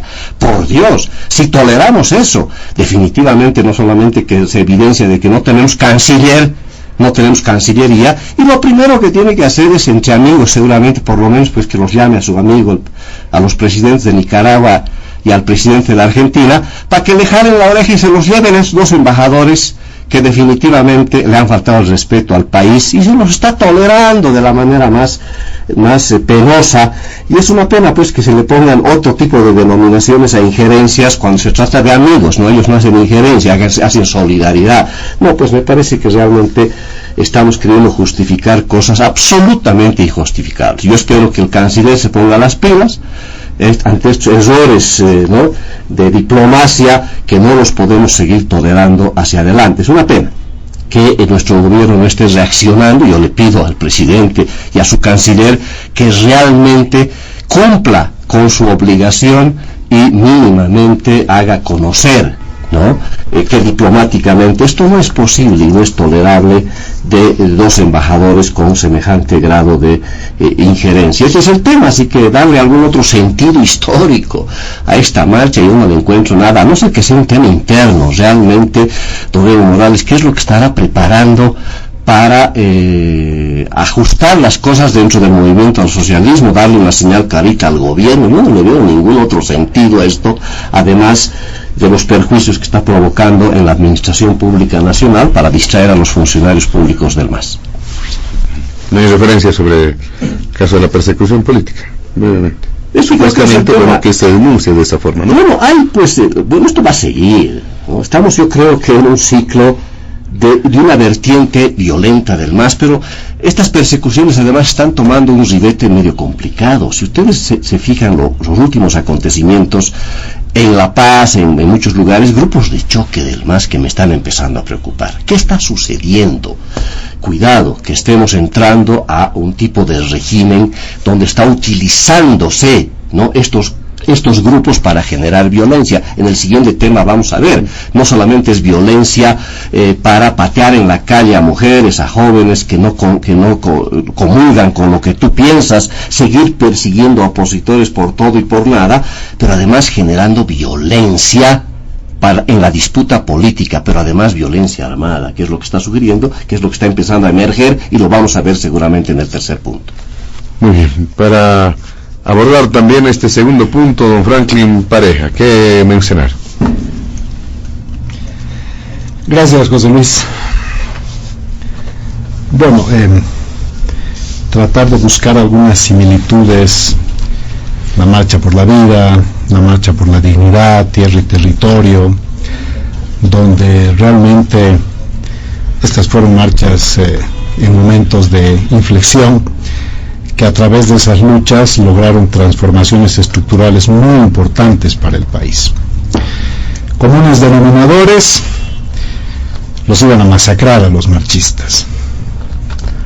A la marcha por la vida, que vino desde las minas, los han tenido que hacer recular, y en la versión de Filemón Escobar y Simón Reyes fue que prefirieron dar un paso atrás antes de la masacre que estaba inminentemente cantada hacia precisamente los mineros, y se finalizó ese ciclo de la minería y empezó lo que fue la nueva política económica, mal denominada en términos conceptuales neoliberalismo, pero bueno, esa es otra discusión. El punto radica que históricamente en Bolivia los movimientos sociales Así como no hay luchas sociales permanentes, tampoco hay movimientos sociales permanentes. Primera cosa, que esta no es una marcha de movimientos sociales, porque los movimientos sociales hoy por hoy están en el poder. O sea, que además ya no son movimientos sociales, son organizaciones sociales. En el pasado, las organizaciones sociales, cuando hacían converger intereses y objetivos y adversarios comunes, se organizaban, es la acción colectiva, y finalmente se producía el movimiento social. El movimiento social, por definición, tiene un adversario que es el Estado, que es el gobierno, que es el establishment, que es el régimen establecido, que es el que tiene el poder. Por eso se organizan los movimientos sociales. ¿A quién están interpelando estas organizaciones que están marchando? Si ellos son los que están en el poder, ya no son movimientos, no están luchando por nada. Segundo, ¿a quién quieren hacer creer que la democracia está en peligro porque se le ocurre a Camacho decir hablar de federalismo, o porque están pillando unas 3 o 4 figuras remozadas en la Asamblea Legislativa de oposición, que por cierto celebro que haya hoy por hoy, he visto unas diputadas jóvenes que están realmente dándole otro cariz a la voz opositora? Pero ¿tú crees que detrás de esto hay una conspiración? La democracia está en peligro. El presidente marchando. Nunca en mi vida he visto una marcha donde marcha el presidente, que ha ganado con 55%, caramba, imagínate, ha arrasado en las elecciones, pero está marchando porque la democracia está en peligro. Y recientemente han tenido que dar un paso al costado con estas leyes que no atentaban contra la democracia, atentaban contra la libertad, y han sido precisamente las organizaciones sociales de base las que han hecho recular al gobierno. Nada que ver el comité cívico, ni mucho menos. Esos se han subido al furgón para aprovechar un poco y rentabilizar lo que ha sido la verdadera musculatura de ese movimiento, que ha venido de gremiales, de transportistas, de mineros, en fin, todo lo que todos ya conocen. Y el presidente marchando. El presidente nos está definitivamente confirmando que es un presidente del 55%. No quiere asumir que es presidente de todos los bolivianos, porque supuestamente ese 45% que no le apoya está conspirando contra él, y anda con esa paranoia de que en Bolivia hay conspiración, y manejan la teoría de un segundo golpe de Estado. Y obviamente, querido René, yo jamás me voy a comprar ese relato del golpe de Estado, y hasta que me muera no me voy a creer ese. Y te lo digo fraternalmente, con el aprecio que nos tenemos, aunque pensamos diferente, que esto lo podríamos discutir algún día técnicamente, pero no hemos venido a discutir eso el día de hoy. En consecuencia, ¿quién realmente sale ganando con esta marcha? Morales está en campaña, pues claro, Morales ya está haciendo su campaña, Morales lo tiene a su presidente puesto, al que obviamente le dice lo que tiene que hacer, porque quien brilla en la marcha no es Arce Catacora. ¿A quién se ha referido Basteiro? A Evo Morales.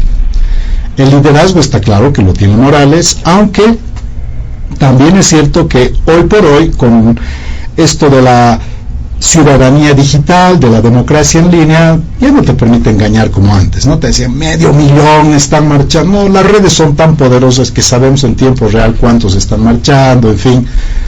Indudablemente sabemos que los funcionarios que ya no son públicos son funcionarios del MAS, porque además lo han estatuido, y el Tribunal Supremo Electoral ha aceptado que ahora, para ser funcionario público, ya no tienes que ser al servicio del país, tienes que ser al servicio de un partido. Eso es una aberración total. Entonces, como están sus estatutos y como está aprobado además por el Tribunal Supremo Electoral, sin ninguna observación, claro, ahí está una base social y una base de funcionarios que van a engrosar las filas en el último tramo. Es una marcha donde no hay una persona que la veas sufriendo. O sea, son risas. Nunca he visto una marcha donde sonríen todos de oreja a oreja. No sé si has visto, Fabián, pero esas fotos son realmente, ¿no? Qué diferencia la marcha por la vida, donde los mineros estaban pero compungidos. No, aquí marchan pero en sonrisas. un Evo Morales con unos lentes así desproporcionados que realmente yo no sé qué nos quiere decir. Que esto es una defensa de la democracia, ¿no? El problema es que ahora en Bolivia una parte de la población boliviana no está por la democracia, está luchando por la libertad. Hemos luchado por recuperar la democracia y en el 82 hemos recuperado la democracia, con sangre. Obviamente ahora la democracia es una democracia de mala calidad y se utilizan los mecanismos formales para llegar y hacer exactamente todo contra lo que se ha luchado. Se ha sustituido el sistema de partidos políticos por las organizaciones sociales. El prebendalismo del pasado ahora viene exactamente en la misma versión, pero nada más que ahora es un prebendalismo de organizaciones sociales. Antes se distribuían cuotas de poder entre partidos, ahora se distribuyen entre organizaciones. Una marcha protegida por la policía. Antes masacraban a las marchas, ahora la policía está vigilando que nadie interrumpa, le está cuidando a la marcha. Mediante qué combatir esa marcha. Una verdadera farsa. Y yo creo que el país, con esta marcha, realmente está cada vez más abriendo los ojos de que, primero, no podemos tener un presidente marchando, tiene que ir a trabajar. O sea, eso es un acto político. El presidente se está pasando, realmente está sobreexcediendo, porque él es el presidente de los bolivianos y debería estar en su función que le corresponde. Y con respecto al embajador de la Argentina, yo ya he escuchado muchos comentarios en Argentina del señor Basteiro, y bueno, obviamente huelga empezar a hacer adjetivaciones que los mismos argentinos lo han hecho. Invito a la población simplemente a buscar lo que hablan de él. Es una vergüenza, es inaceptable, lo mismo que es inaceptable, René, del anterior embajador, porque aquí no se trata de decir, el embajador que defendía a Áñez, ese era bueno, no, nadie, ninguno. La bufoneada de Cronenberg, digamos que es inocua, ¿no? Ese cayó realmente de la forma, eso tiene que quedar en el anecdotario. Ese cayó de una forma que él solito se ha inmolado. Pero venir como el embajador argentino a la marcha y además confesar cosas, a ver, ¿qué ha dicho? Ha dicho primero que en la Argentina ya han planificado esto. O sea, ahí está, esto no es una cosa improvisada. Segundo, ha mencionado Castillo, y ha mencionado a que en Chile, ya veremos, y que el mundo está... Entonces está hablando de un proyecto continental, corporativo, que todos sabemos que existe. Hoy por hoy es una actuación en Matriz Foro de Sao Paulo. Cuando tú, querido René, haces mención que la derecha internacional, yo te diría que la derecha está más bien ahí tratando de dar algo de fuelle. Aún hay que reconocer a una impronta de fuerzas progresistas que han logrado mejor articulación, mejor organización, mayor efectividad y han logrado penetrar todos los organismos internacionales. Por eso la Corte Interamericana de Derechos Humanos no le ha dado la gana de sacar una opinión consultiva con sentido de oportunidad. ¿Cuánto nos hubiera ayudado a los bolivianos tener esa opinión consultiva antes? Y por último, señor Moraes, ¿qué defensa de la democracia quiere hacer si el tercer mandato ha sido absolutamente inconstitucional y su cuarto mandato, ya no porque lo decimos nosotros los que tenemos los opinadores, ¿no? Eso no, eso lo ha dicho la Corte Interamericana a través de una opinión consultiva y le ha dicho, señores, ¿cuál derecho humano? Y ahí está el origen también de este último periodo de crisis. Morales, ¿por qué? Él debería pedir disculpas, pues, por haber generado esta crisis. Él sigue pensando, nadie me ha pedido disculpas por el golpe. Oye, pedí disculpas primero por haber sido una persona que ha violado serialmente la Constitución y ya te lo han dicho, no es ningún derecho humano. Entonces, ¿qué pasa en el MAS? ¿Por qué piensan que ese señor es el alfa y el omega? ¿Por qué piensan que él es insustituible? ¿Qué pasa en la intelectualidad del MAS? ¿Que piensan que ese señor es extraordinario? cuando hay más razones para pensar que es tóxico y que les está haciendo daño, y que llegó el proceso de cambio con un basamento más filosófico que político el año 2005, que enamoró a las clases medias urbanas, que ganó con 54% y rompió la democracia pactada, pero que definitivamente se ha aislado completamente de esos basamentos que muchos intelectuales han aupado, han apoyado y han visto con buenos ojos. Morales llegó con una imagen internacional extraordinaria, y desde la corriente socialdemócrata, particularmente europeo, aplaudían porque les encantaba que en un país básicamente de mestizos indígenas, un indígena haya llegado en un blanco, como siempre los estereotipan. Y ahora estamos más divididos que antes, porque además se maneja este discurso andinocéntrico, y el vicepresidente, que creo que se cree inca. Tú y yo, querido René, somos chuquisaqueños, somos más incas que Choquehuanca, no, pues nosotros somos de origen quechua, tenemos más inca que él. Entonces, ¿qué nos viene a contar milongas distorsionando la realidad? Y nadie le dice nada. Entonces, de verdad, pues, me imagino en algún momento tiene que haber algún debate profundo, serio y honesto, o nadie le quiere decir nadie a Evo. O sea, a mí me da la impresión que Evo Morales le dice al gobierno: señores, ustedes atiendan el gobierno, ocupen sus cargos, sean ministros, viceministros, defiendan su carguito, pero no se metan con la cosa grande. Esa la manejo yo, y por favor, trabajen todos porque tienen que allanar mi retorno. Y entonces la marcha, esta al final es una marcha de campaña. Pero es así solamente, con esto termino, José Luis, dame 30 segunditos más. ¿Qué podría salir en conclusión de esta marcha? Finalmente, como han introducido el elemento de que es defensa de la democracia, porque hay un segundo golpe en camino, entonces después de la marcha pueden venir algo así como dictámenes fruto de la marcha, para ser más radicales, para cambiar los medios pero mantener el fin, porque las leyes son medios, no son fines. Han abrogado una ley, han retirado otra, pero eso no significa que han cambiado los fines. El fin sigue siendo ser un gobierno, un partido que no está dispuesto a dejar ningún resquicio para la rearticulación política, para el surgimiento de nuevas figuras políticas, para no dejar surgir a los territorios y para sofocar completamente a la otredad. Ese es un fin, y los medios son las leyes. Termina una ley, vendrá otra ley, y la marcha finalmente va a generar un mandato, hipotéticamente. Como dijo Quintana, les falta formación política, y ahora van a querer decir: señores, dejen de una vez de recular. De aquí en adelante la línea tiene que ser mucho más dura, y tú, presidente, que estás a mi lado, sabes cuál es el mandato de la marcha. Así que no es una marcha tan inocua y tan inofensiva. Puede ser una cosa todavía mucho más compleja. Muy bien, vámonos al último punto de diálogo en Panamericana.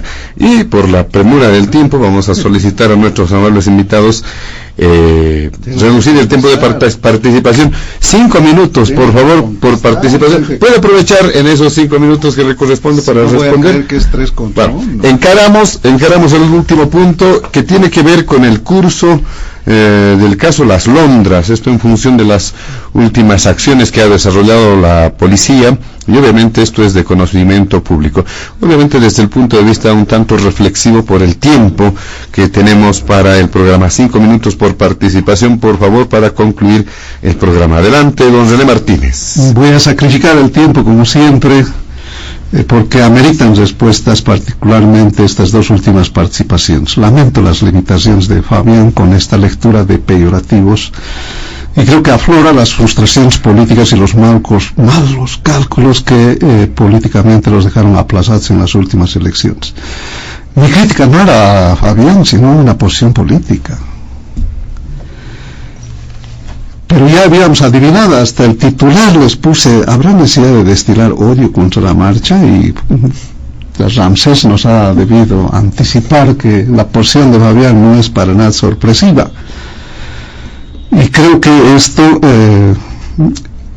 se entiende, es comprensible en esa suerte de frustración, de trauma ya que tiene la oposición política, de ese odio contra la marcha, contra sus dirigentes, contra su composición social, contra su posición ideológica política, que más allá de que podamos hacer intenciones de afinidad no la vamos a encontrar. Sería un ingenuo quien les habla el de querer convencer mucho más a quienes están en el otro lado de la vereda, y eso obedece a una reacción, reitero, producto de la derrota electoral nacional que sufrió la derecha en el país. Obvio es que no vean bien una marcha unitaria, una marcha masiva de reflexión, de reivindicación movilizada, y por eso entiendo en Fabián esa bronca frustrada, que yo creí que esta mirada y lectura nuestra iba hacia los golpistas, pero que no iban a atribuirse y menos asumir terceros,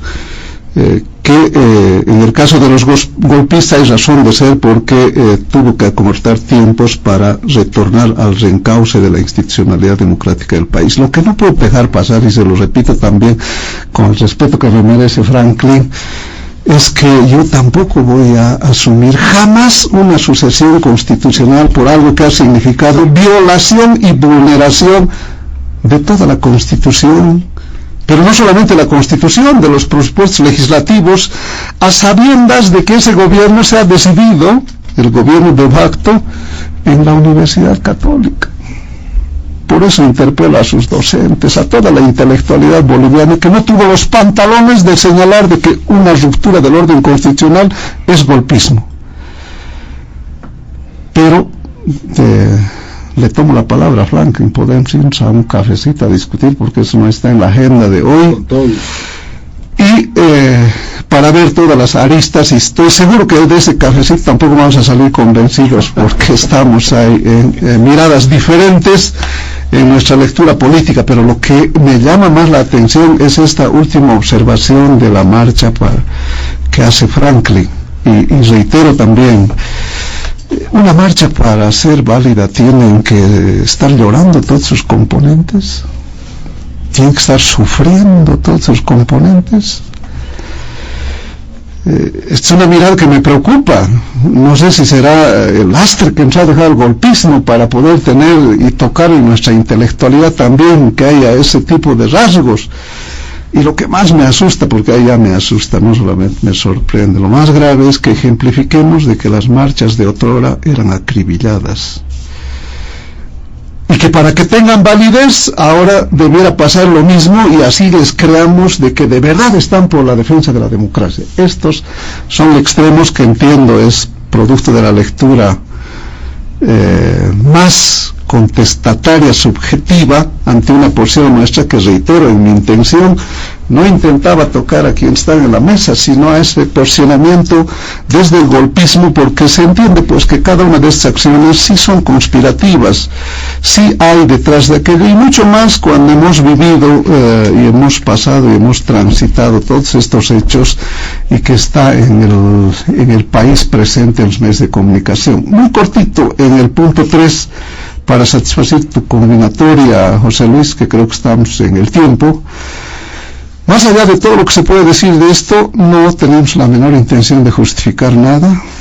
Entiendo de que hay apertura de investigaciones, hay hechos que sorprenden a todos quienes nos consideramos demócratas, y más allá de que se pueda o no anticipar subjetivismos, porque algunos medios de comunicación irresponsablemente ya han dado vinculaciones de afinidad política, pero así lo hubiera, hay que dejar que la institucionalidad de la justicia actúe, porque no hay justificación alguna que bajo el pretexto de reivindicaciones, así sean territorial, no sé si serán estatales, serán privados, puedan dejarse en el escenario este tipo de agrupaciones que, te reitero, están reñidas por nuestra normativa jurídica penal, y que hace en materia penal, por la información jurídica, debiéramos decirle al país, esas responsabilidades siempre son de carácter estrictamente personal, en este caso específicamente hablando de esta agrupación de la Alondra, que, te reitero, no solamente hay apertura de investigación, procesamiento, hay detención, y seguramente todos vamos a esperar para la tranquilidad y bien de todos los bolivianos de que esto vaya a llegarse hasta sus responsables de estos hechos. Muy bien, don Fabián Jaksic, por favor, brevemente en este último punto. Sí. No, pues no hay odio pues contra la marcha, que marche nomás, pues elevo. Tal vez es lo mejor que hace, porque marchando por ahí no hace mucho daño tampoco, máximo se quemará un poquito más, pero no hay bronca pues, ¿no? Pero claro, cuando ya se le quiere dar connotaciones históricas a una marcha que se le ocurre al caudillo y todo el mundo detrás de esa marcha, ya no, pues tampoco nos tomen el pelo así. Está jugando a la política don Evo Morales peligrosamente, y lo está haciendo de manera interna. Debe tener un tremendo chenco interno, porque la única manera que podría entender esa marcha es sus rollos internos. A alguien que le quiere mostrar la musculatura adentro, porque afuera, no sé pues, ¿no? ¿Qué pasará después de la marcha? Puede ser preocupante lo que dice más bien Franklin, ¿no? Que se esté madurando alguna cosa como pretexto de una marcha que goza de qué tipo de legitimidad. No sé, es una marcha de un partido a la cabeza de su caudillo. El tema de las Londras es más complejo de lo que dice René, es preocupante. Es una querella antigua, ¿no? Pucha, hoy día el tema de tierras, sin duda en Santa Cruz es obviamente un tema absolutamente complicado. En este caso, fundamentalmente de las Londras, tiene una connotación especial. Es toda la falla, yo diría, técnica, política, de diseño institucional del INRA, ¿no? En el fondo, es una mala manera de saneamiento de tierras que se está haciendo y se hizo en Santa Cruz, ¿no? En este caso concreto de las Londras, que está entre San Julián, que está en la provincia de Guarayos, tiene que ver con una reserva forestal. Y este es el tema más crítico, ¿no?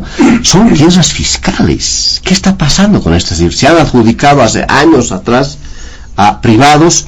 Hoy colonizadores, entre comillas, están queriendo tomar por asalto esas mismas tierras fiscales, sacar a los privados que están demandando para sí tierras de naturaleza. Y es la falta de autoridad pues del Estado, la falta de una política clara de parte del INRA. Yo me tomo para hacer conocer a la opinión pública las conclusiones a las que llega una entidad que es bastante seria en su análisis, que dice que en realidad lo que tiene que hacerse hacia adelante es primero declarar esta como tierra fiscal no disponible. Te imaginas lo complicado que es, pero ese es el origen de este despelote.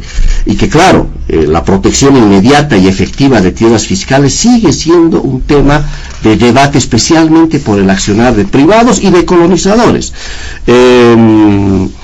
Esta auditoría que pide esta entidad, que me parece interesante, a los predios titulados de esta reserva forestal de Guarayos, es importante encararla de buena manera.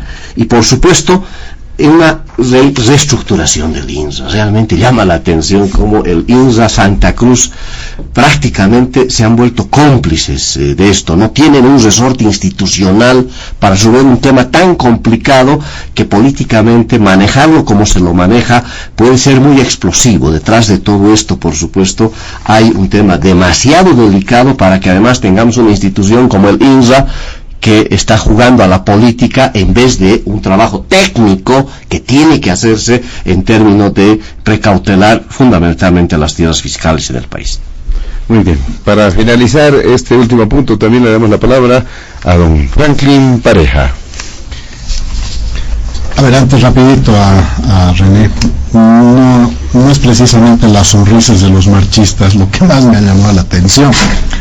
Es sobre todo el hecho de que están marchando los poderosos, los que detentan el poder, y tradicionalmente las marchas son los que luchan contra el poder. Entonces es una marcha a la inversa. Por eso deben estar felices, porque claro, están usufructuando el poder y se dan el lujo de ser escoltados por la policía. Tremenda marcha. El tema de la tierra es un problema crítico, crónico, y que realmente no creo que haya una solución en el corto y en el mediano plazo, porque además es uno de los temas de mayor tráfico desde hace décadas en el país. Es uno de los elementos que ha generado grandes fortunas abusivas. Los latifundistas, evidentemente, hasta el día de hoy siguen impunemente campeando en correa de transmisión con el INRA, y la lógica de la colonización también es una lógica política e igual de oscura, poco transparente y probablemente muy corrupta. Pero llegar al grado de que los policías ¿no? Ni siquiera los periodistas, en fin, sean secuestrados, torturados, y pareciera que no ha generado ni la más mínima reacción del presidente del país, que debería haber salido con un discurso. Ahí debería, en esas ocasiones el presidente tiene que dar la cara, tiene que decir, no voy a tolerar este tipo de actos. No dice nada, un presidente ausente. Todo el mundo, todo el país le pide diálogo, no dice nada. Salen a marchar, no dice nada. Es decir, ¿dónde está la cabeza de nuestro país? Esto que ha pasado es muy peligroso porque es una muestra, es nada más que la punta del ovillo. Y adicionalmente a eso, estamos empezando a tener territorios donde ya no puede incursionar, es decir, ya hay ausencia de Estado, se están creando republiquetas, en el Chapare nadie puede entrar. No nos olvidemos que en Colombia, así empezaron también las FARC, supuestamente revolucionarias. Hoy, ¿qué es? Narcotráfico, secuestro, extorsión. En México han evacuado ciudades enteras porque la corrupción, el narcotráfico, el tráfico de armas, el tráfico de personas le han ganado al Estado. No podemos dejar que estas cosas se arraiguen y se consoliden o se naturalicen, porque la señal tiene que ser taxativa, tiene que ser dura. El Estado no puede permitir que se empiecen a generar republiquetas en el país, y para eso se necesita liderazgo. No voy a repetir lo que ya han dicho René y Fabián, que coincidimos, pero esto es terriblemente complicado y peligroso. Ya estamos entrando en otro nivel de delincuencia. Mi mensaje, simplemente, el gobierno tiene que dar la señal más draconiana, más dura, porque si no da esa señal draconiana y dura y no toma acciones, vamos a empezar a sospechar de que algo tienen con ese tipo de movimientos. Y eso no puede ser. Muy bien, de esta forma, amigos de todo el país, llegamos a la finalización de Diálogo en Panamericana. Agradecemos la presencia de nuestros invitados especiales de este fin de semana, a don René Martínez como exministro de la Presidencia, a Fabián Jaksic como exdiputado nacional y también al politólogo Franklin Pareja. A nombre de la dirección de Panamericana, la planta ejecutiva y de quien les habla José Luis Flores, el compromiso de que el programa retorna el siguiente fin de semana. Permiso. Diálogo en Panamericana.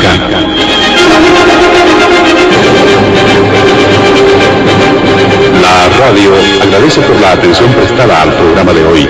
Les invitamos a la próxima entrega del Departamento Periodístico de Panamericana, cuando anunciemos.